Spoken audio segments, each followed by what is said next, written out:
It started with an unexpected email. Millions of seniors across America suddenly found a message in their inbox from the Social Security Administration itself. It wasn't the usual dry notice about benefits or routine updates. No, this one made a jaw-dropping promise. The email boldly claimed that under President Trump's so-called Big Beautiful Bill, most Americans would no longer have to pay federal taxes on their Social Security benefits. It sounded almost too good to be true. And if you're like many seniors, you probably thought, wait, is this for real? But beneath that eye-catching headline lies a complicated story, one filled with confusing loopholes, political motives, and surprising consequences. Today, we're pulling back the curtain on this viral email to reveal what it really means for your Social Security, your taxes, and your future. Let's dive in. It all started just before Independence Day. The Social Security Administration sent out an email with glowing praise for what they called one big, beautiful bill signed into law by President Trump on July 4th. According to the message, this new law would wipe out federal taxes on Social Security benefits for nearly 90% of seniors. At first glance, it seemed like a massive win. Who wouldn't want to stop paying taxes on their hard-earned retirement benefits? But here's the catch. While the 90% figure is technically accurate, the law doesn't do what many thought it did. Instead of fully eliminating Social Security taxes, the bill simply creates a temporary tax deduction starting in 2025. Here's how it works. If you're 65 or older, you'll soon be able to claim a new deduction. $6,000 for single filers, or $12,000 for couples. Sounds great, right? But there's a catch. This deduction only applies if your adjusted gross income falls below $75,000 for singles or $150,000 for couples. Once your income crosses that threshold, the deduction starts shrinking and disappears completely at $175,000 for individuals or $250,000 for couples. And here's something many people missed. This new deduction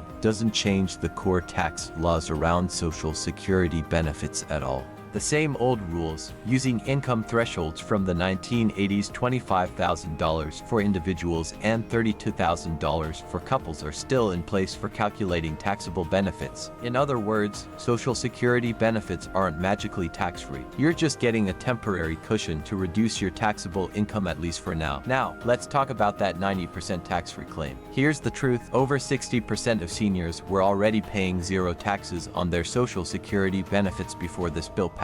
The law simply added a new group, mostly middle-income seniors, who benefit from the deduction. So, while the 90% statistic sounds huge, much of that number was already tax-free before this change. And ironically, it's not the lowest-income seniors who benefit most from this law. It's the middle and even upper-middle-income retirees who will likely see the biggest tax savings. But there's an expiration date hiding in the fine print. This tax deduction is only temporary. It's scheduled to disappear after 2028 unless Congress takes action to extend it. That means, in just a few years, these tax breaks could vanish, leaving seniors right back where they started, under outdated tax rules that haven't been adjusted for inflation in decades. And it gets worse. Cutting taxes on Social Security benefits, even temporarily, comes with a hidden cost. You see, part of Social Security's funding comes from the taxes collected on those benefits. That's been true since 1983. By reducing those taxes now, the program loses an important stream of income. In fact, one respected think tank warned that this bill could move Social Security's insolvency date up by a full year from 2033 to 2032. That might not sound like much, but with millions of retirees depending on these benefits, even a one-year acceleration could be devastating. So why did this bill happen? Simple. Politics. President Trump has long promised to eliminate taxes on Social Security, tips, and overtime pay. This bill allowed him to show progress on that promise, especially to older voters, who are a powerful force in elections. Frank Besignano, the commissioner of the SSA, even stated in the email that this was about letting retirees better enjoy the retirement they've earned. But not everyone was convinced. Many experts said the email crossed a line, sounding more like a campaign ad than a neutral government update. Some seniors were so suspicious, they thought it was a scam or phishing attack. After all, we've all been told for years to watch out for suspicious emails pretending to be from the government. And here's another twist. If you're under 65, whether you're receiving disability payments or survivor's benefits, this bill does nothing for you. And if you're a very low-income senior who already wasn't paying taxes on your Social Security, this bill doesn't help you either. In short, this tax break mainly targets the middle, those who earn enough to benefit from the deduction deduction, but not so much that they phase out of it. That's not necessarily a bad thing, but it's certainly not the sweeping reform the email seemed to suggest. So here's the big question: what should you do? First, check your income.